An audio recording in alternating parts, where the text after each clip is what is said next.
Okay, we're in the Chofetz Chaim, a lesson a day. This is day 63. From his work, Sefer Chofetz Chaim, this lesson is called Informing.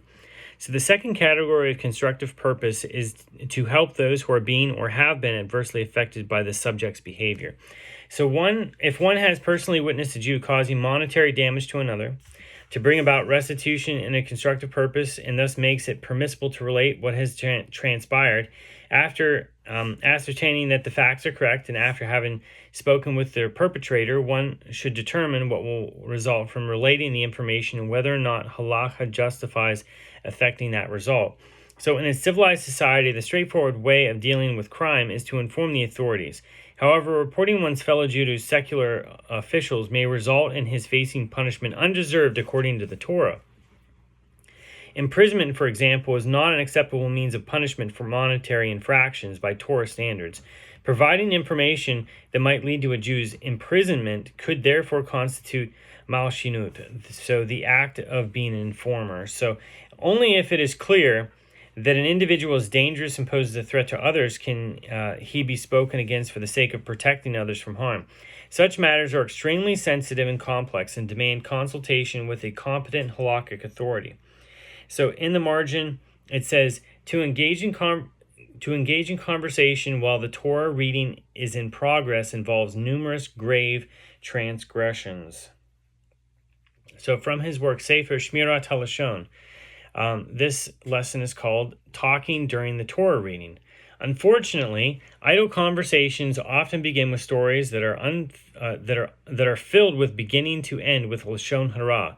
When held in the synagogue, such conversations usually begin prior to the Torah reading, but when the reading commences, the speaker continues his narrative so that he speaks Lashon Hara, even as the words of our holy Torah are being read. So often this person is among the distinguished members of the congregation whose seat is at the eastern wall, so that his sin is committed in full view of everyone. In this way, one is guilty of desecrating Hashem's name in public, meaning in the presence of 10 Jews, a most severe form of Chilul Hashem.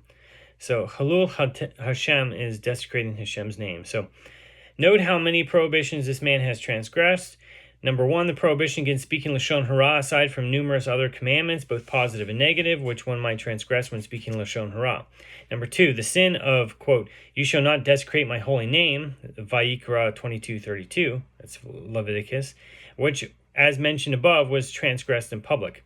And number 3, he has ignored the Torah reading. Even if he has missed a single verse or a single word, his sin is enormous, for our sages consider it a serious sin even to leave the synagogue while the Torah reading is in progress. How much more so regarding one who is present in the Beit HaKnesset, the synagogue, and whose craving for idle conversation and Lashon Hara causes him to ignore the word of the living God. Often this occurs on Shabbat, when the sin is far greater than on a weekday, as it is stated in many holy works.